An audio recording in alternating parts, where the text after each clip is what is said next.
Selamat pagi dan selamat datang Bapak dan Ibu sekalian pada Training Advanced Product Quality Planning atau APQP.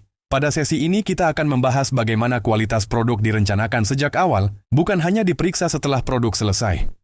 APQP dapat dipahami sebagai kerangka kerja, peta jalan, atau sistem navigasi dalam pengembangan produk. Di dalamnya terdapat tujuan, tahapan, tanggung jawab, dokumen, analisis risiko, validasi, dan perbaikan. Tanpa kerangka yang jelas, proyek dapat berjalan berdasarkan asumsi masing-masing departemen. Engineering mungkin fokus pada fungsi desain, production fokus pada kemampuan mesin, quality fokus pada inspeksi, dan purchasing fokus pada harga material. APQP menyatukan semua sudut pandang tersebut menuju satu tujuan, yaitu produk yang memenuhi kebutuhan pelanggan secara konsisten. APQP sangat penting dalam industri otomotif karena perubahan kecil dapat berdampak pada keselamatan, fungsi, biaya, dan reputasi.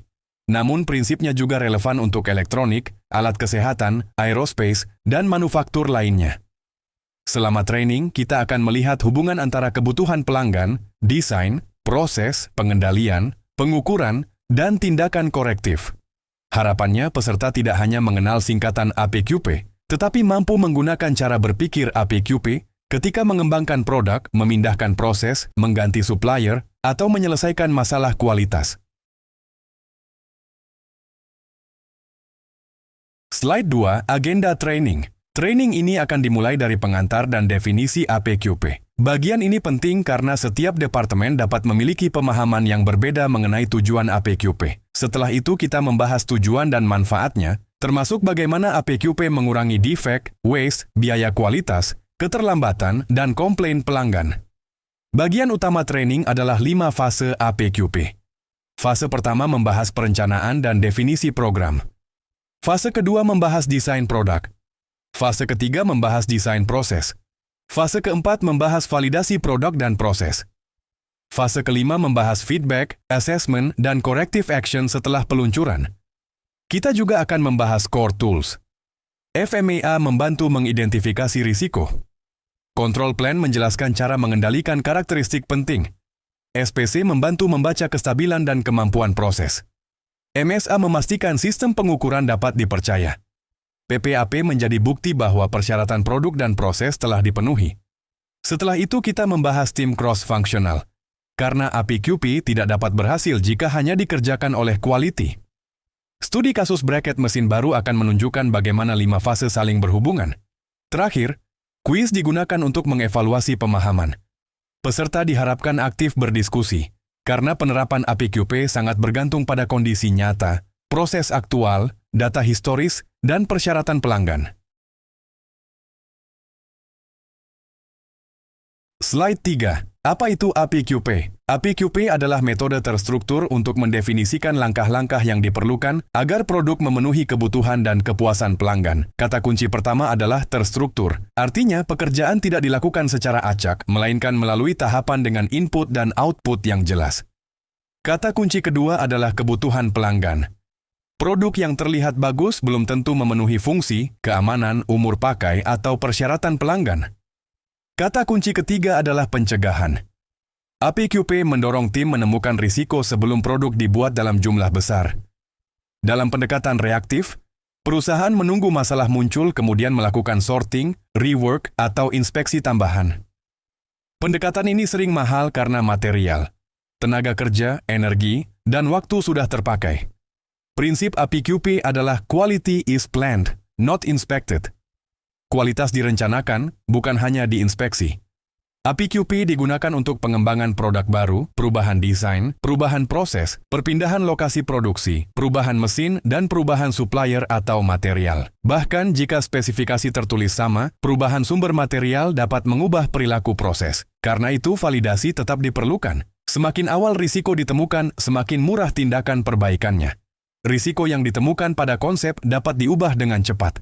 Risiko yang ditemukan setelah mold, jig, line, dan dokumen selesai akan lebih mahal. Risiko yang ditemukan setelah pengiriman dapat menimbulkan waranti, recall, dan hilangnya kepercayaan pelanggan. Slide 4. Mengapa APQP penting?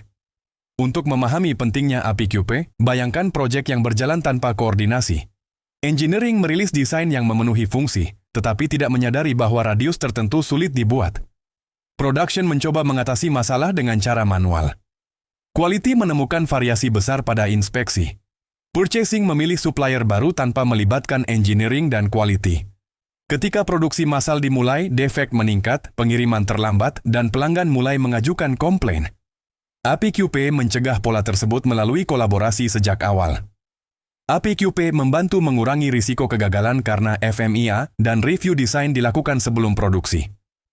APQP dapat mempercepat time to market karena masalah mendasar diselesaikan lebih awal, bukan ketika line sudah mengejar target harian. APQP juga meningkatkan komunikasi karena keputusan, asumsi, dan persyaratan didokumentasikan. Dari sisi biaya, pencegahan biasanya lebih murah daripada inspeksi tambahan, sorting, scrap, rework, warranty, atau recall. Dari sisi pelanggan, APQP meningkatkan konsistensi dan keandalan. Dari sisi manajemen, APQP memberikan visibilitas tentang status proyek dan risiko yang belum tertutup. Dari sisi karyawan, APQP memberikan kejelasan tanggung jawab. Dengan demikian, APQP bukan hanya alat quality. APQP adalah sistem manajemen risiko produk dan proses. Manfaatnya akan terasa jika dokumen digunakan untuk mengambil keputusan, bukan hanya disiapkan untuk audit. Slide Lines, Overview 5 Fase APQP. Fase pertama adalah Plan and Define Program. Di sini tim memahami kebutuhan pelanggan, target kualitas, target keandalan, kebutuhan bisnis, dan batasan proyek. Fase kedua adalah Product Design and Development. Tim menerjemahkan kebutuhan menjadi desain, material, toleransi, karakteristik khusus, dan rencana verifikasi. Fase ketiga adalah Process Design and Development. Tim merancang aliran proses, mesin, tooling, metode kerja, pengendalian, kapasitas, dan fasilitas. Fase keempat adalah Product and Process Validation. Tim membuktikan bahwa desain dan proses mampu memenuhi persyaratan pada kondisi produksi yang realistis. Fase kelima adalah Feedback, Assessment, and Corrective Action. Tim memantau hasil setelah peluncuran, menutup masalah, mengurangi variasi, dan menyimpan lessons learned. Walaupun digambarkan berurutan, fase tersebut dapat berulang. Jika validasi menemukan masalah desain, tim dapat kembali ke fase 2. Jika proses tidak mampu mencapai target, tim perlu kembali ke fase 3. Jika komplain muncul setelah launch, feedback tersebut menjadi input perbaikan. Setiap fase memiliki output. Output bukan sekadar berkas, tetapi bukti bahwa keputusan sudah dipertimbangkan. Flowchart membantu memahami urutan proses. FMEA membantu memahami risiko. Control plan membantu mengendalikan risiko. Data validasi membantu membuktikan kemampuan. Hubungan antar fase inilah yang membuat APQP menjadi sistem, bukan kumpulan dokumen yang terpisah. Slide 10-6, Fase 1, Plan and Define Program. Tujuan fase pertama adalah memahami voice of customer dan menetapkan target. Voice of customer dapat berasal dari drawing, spesifikasi, kontrak, regulasi, hasil survei, data warranty, komplain, dan diskusi dengan pelanggan. Tim tidak boleh hanya mencatat kebutuhan yang tertulis. Kebutuhan laten juga perlu dipahami. Pelanggan mungkin tidak menulis bahwa produk harus mudah dipasang, tetapi waktu pemasangan dapat menjadi bagian penting dari kepuasan. Pelanggan mungkin tidak menulis detail estetika, tetapi perubahan warna atau goresan dapat menyebabkan penolakan. Tim juga meninjau data produk lama. Kegagalan sebelumnya adalah sumber pembelajaran yang sangat penting. Benchmarking membantu membandingkan performa produk dan proses dengan kompetitor. Dari informasi tersebut ditetapkan design goals dan reliability goals. Target harus spesifik, terukur, realistis, dan memiliki batas waktu. Contohnya target PPM, umur pakai, kapasitas, cycle time, tingkat komplain, atau nilai CPK. Output lainnya adalah preliminary bill of material dan initial process flowchart. BOM awal membantu memetakan komponen dan material. Flowchart awal membantu mengidentifikasi proses utama dan kebutuhan sumber daya. Kesalahan terbesar adalah memulai dengan asumsi.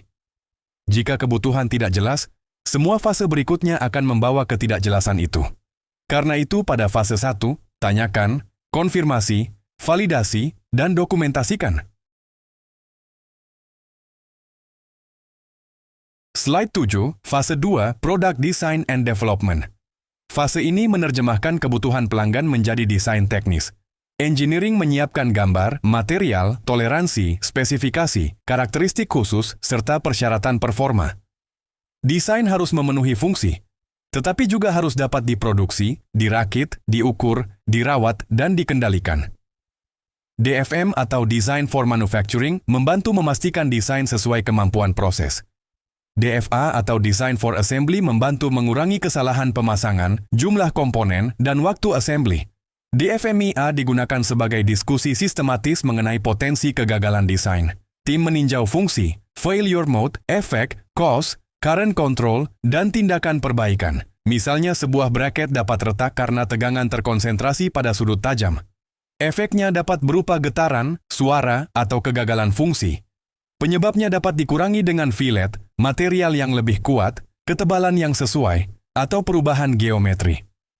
Output fase ini meliputi DFMEA, Engineering Drawings, Material Specifications, dan DVPNR. DVPNR menjelaskan bagaimana desain diverifikasi melalui pengujian. Jenis uji dapat mencakup beban statis, beban dinamis, fatigue, temperatur, kelembapan, korosi, kebocoran, dan fungsi. Desain tidak boleh dianggap selesai selamanya. Setiap perubahan supplier, material, ukuran, toleransi, atau fungsi harus memicu review, melibatkan production, quality, dan maintenance sejak awal membantu memastikan desain dapat diwujudkan secara stabil. Slide 8. Fase 3, Proses Design and Development. Fase ini mengubah desain produk menjadi sistem manufaktur yang nyata. Tujuannya bukan hanya membuat satu sampel, tetapi membuat produk berulang kali dengan kualitas yang sama. Tim menyusun detail proses flowchart dari penerimaan material sampai pengiriman. Setiap aktivitas dicatat, termasuk storage, setup, proses utama, inspeksi, rework, dan packing. Parameter proses seperti temperatur, tekanan, kecepatan, waktu, arus, posisi klem, torque, dan kelembapan perlu dipahami. PFMEA menganalisis bagaimana proses dapat gagal. Contohnya porositas welding, short shot injection, part terbalik, missing part, salah material, atau dimensi di luar spesifikasi. Untuk setiap risiko, tim melihat efek, penyebab, kontrol pencegahan, dan kontrol deteksi. Hasil PFMEA diterjemahkan menjadi control plan. Control plan menjelaskan karakteristik yang harus dikontrol, spesifikasi, metode pengukuran, frekuensi, alat ukur, penanggung jawab, dan reaction plan. Pre-launch control plan biasanya lebih ketat karena proses belum memiliki sejarah kestabilan yang panjang. Work instruction dibuat agar operator dapat mengikuti cara kerja yang benar. Instruksi harus menggunakan bahasa sederhana. Gambar, contoh OK dan NG, parameter, serta peringatan keselamatan. Layout pabrik juga perlu dipikirkan agar material mengalir dengan baik, produk sesuai tidak tercampur dengan produk NG, kapasitas mencukupi, dan pemeriksaan dapat dilakukan pada titik yang tepat. Slide 9. Fase 4. Product and Process Validation. Pada fase ini seluruh rencana diuji di dunia nyata. Production trial run harus menggunakan kondisi yang mendekati produksi massal. Artinya mesin produksi, tooling aktual, material yang disetujui, operator reguler, parameter standar, dan cycle time normal. Tujuan trial bukan membuat sampel yang diperlakukan khusus, tetapi membuktikan kemampuan sistem. MSA dilakukan sebelum data proses digunakan. MSA menilai repeatability, reproducibility, bias, linearity, stability, atau karakteristik lain sesuai kebutuhan. Jika alat ukur tidak konsisten, tim tidak dapat membedakan variasi produk dan variasi pengukuran. Setelah sistem pengukuran valid, SPC digunakan untuk memonitor kestabilan dan kemampuan proses. CP membandingkan lebar variasi dengan toleransi. CPK memperhitungkan posisi rata-rata proses terhadap batas spesifikasi. Target umum CPK adalah 1,333, tetapi karakteristik keselamatan atau regulasi dapat memiliki persyaratan lebih ketat. Validasi juga mencakup kapasitas, waktu siklus, kemampuan operator, kesiapan material, efektivitas reaction plan, dan kesiapan dokumen. PPAP mengumpulkan bukti bahwa produk dan proses siap disetujui. Isinya dapat meliputi PSW, laporan dimensi, hasil material, hasil pengujian, proses flow, PFMEA, control plan, MSA, dan capability. PPAP bukan formalitas. Jika bukti menunjukkan proses belum siap, masalah harus diperbaiki sebelum produksi massal.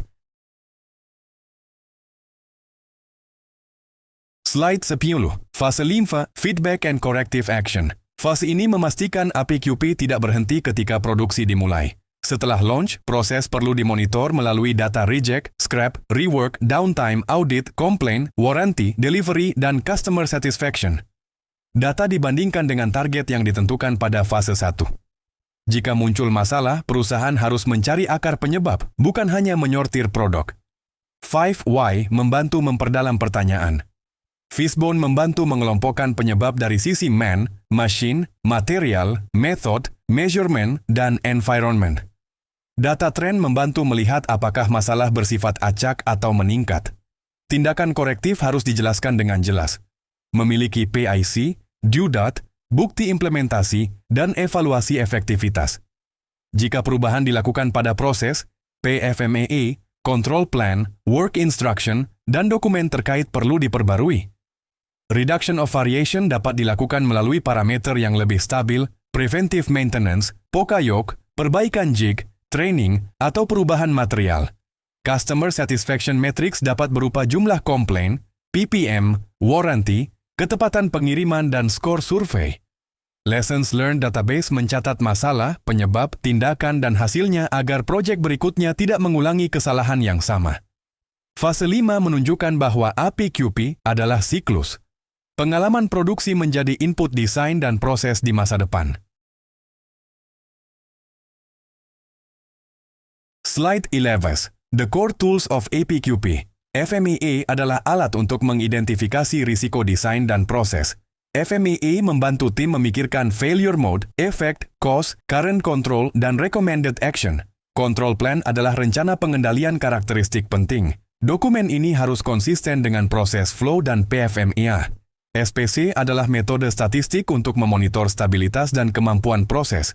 Control chart dapat membantu membedakan variasi umum dari variasi khusus. MSA adalah analisis sistem pengukuran. Sebelum mengambil keputusan dari data, kita harus memastikan alat, metode, operator, dan lingkungan pengukuran dapat menghasilkan data yang dapat dipercaya. PPAP adalah proses persetujuan bagian produksi. PPAP menyajikan bukti bahwa spesifikasi, proses, pengukuran, material, dan pengujian telah dipahami dan dipenuhi. Kelima tools tidak boleh dipandang sebagai file terpisah. FMEA menentukan risiko. Control plan menentukan kontrol. MSA memastikan hasil pengukuran kontrol valid. SPC memonitor hasil kontrol. PPAP mengumpulkan bukti kesiapan. Jika satu bagian lemah, keseluruhan sistem dapat ikut lemah. Control plan yang baik tanpa MSA menghasilkan data yang meragukan. SPC yang baik tanpa PFMEA mungkin tidak fokus pada karakteristik paling kritis. PPAP yang lengkap tetapi tidak mencerminkan kondisi aktual juga tidak memberi jaminan. Karena itu hubungan antar core tools harus dijaga. Slide 12. Peran tim cross-functional. Engineering atau R&D bertanggung jawab atas desain produk, spesifikasi, DFMEA, dan verifikasi desain. Mereka memastikan fungsi produk dipahami dan desain dapat diproduksi. Quality mengoordinasikan FMEA, control plan, MSA, SPC, audit, dan bukti kualitas. Quality juga membantu memastikan penilaian risiko didukung data. Production memberikan masukan mengenai mesin, kapasitas, layout, ergonomi, kemampuan operator, dan kondisi nyata proses. Masukan ini sangat penting karena proses yang terlihat baik di gambar belum tentu mudah dijalankan. Purchasing atau supply chain memastikan supplier memenuhi persyaratan, material konsisten, dan risiko perubahan sumber dikendalikan. Supplier dapat dilibatkan dalam review spesifikasi, trial, capability, dan PPAP. Sales atau marketing membawa kebutuhan pelanggan, prioritas komersial, dan timeline. Maintenance menjaga reliability mesin, mold, jig, fixture, sensor, dan alat bantu. Setiap anggota memiliki kontribusi yang berbeda. Kolaborasi bukan berarti semua pekerjaan dilakukan bersama-sama, tetapi keputusan penting dibuat dengan informasi yang lengkap. Rapat APQP sebaiknya memiliki agenda, data, daftar keputusan, PEC, due date, dan status tindakan.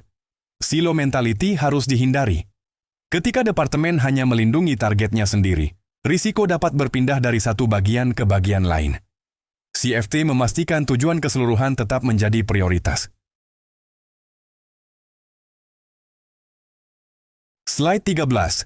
Studi kasus, pengembangan bracket mesin baru. Pelanggan menetapkan bracket harus menahan beban 500 kg tanpa deformasi permanen. Tim meninjau data lama dan menemukan retak di sekitar lubang baut. Pada fase 1, target beban dan reliability ditetapkan sebagai kebutuhan utama. Pada fase 2, engineering membuat desain dengan material 5 mm.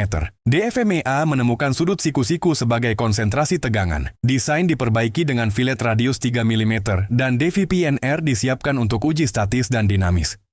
Pada fase 3, tim merancang jig welding. PFMEA menemukan bahwa pergeseran jig 1 mm dapat membuat lubang baut tidak sejajar. Tindakan pencegahan berupa pin lokator presisi dan sensor proximity. Control plan menetapkan pemeriksaan lubang baut setiap 1 jam menggunakan pin gauge. Pada fase 4 dilakukan trial run 300 pieces. MSA pin gauge menunjukkan gauge R&R 10%. Data SPC menunjukkan CPK 1,45, lebih tinggi dari target 1,33. PSW dikirim dan disetujui pelanggan. Pada fase 5 dilakukan review setelah 3 bulan. Tidak ada komplain, tetapi ditemukan percikan welding dapat mengganggu pin lokator setelah beberapa ratus siklus. Pembersihan jig dimasukkan ke preventive maintenance. Lessons learned tersebut menjadi standar untuk project bracket berikutnya. Kasus ini menunjukkan bahwa keberhasilan bukan berasal dari satu tindakan, tetapi dari hubungan 5 fase. Slide 14. Kesalahan umum dalam APQP. Kesalahan pertama adalah memulai APQP terlambat. Jika APQP baru dimulai ketika desain final, peluang melakukan perubahan murah sudah hilang. Kesalahan kedua adalah menjadikan FMEA sebagai formalitas. Menyalin FMEA lama tanpa meninjau perbedaan mesin, material, supplier, dan produk membuat risiko aktual tidak terlihat. Kesalahan ketiga adalah tidak melibatkan production dan supplier. Masukan dari proses nyata dan sumber material sangat penting. Kesalahan keempat adalah mengabaikan MSA. Mengambil data CP dan CPK dari alat ukur yang belum diverifikasi dapat menghasilkan keputusan yang salah. Kesalahan kelima adalah membuat control plan yang tidak hidup. Dokumen harus digunakan operator, diperbarui jika proses berubah, dan diverifikasi melalui audit. Kesalahan lain adalah tidak menutup tindakan korektif. Action membutuhkan PIC, target tanggal, bukti, dan pemeriksaan efektivitas. Menulis monitor tanpa menjelaskan apa yang dimonitor, oleh siapa, dan kapan bukan tindakan yang cukup. Manajemen perlu menyediakan waktu untuk review APQP. Tim juga perlu menggunakan. Pertanyaan kedua, kapan control plan dibuat? Pertanyaan ketiga, mengapa MSA wajib dilakukan sebelum studi CP dan CPK? Pertanyaan keempat, sebutkan 3 output fase 2. Pertanyaan kelima, apakah PPAP sama dengan APQP?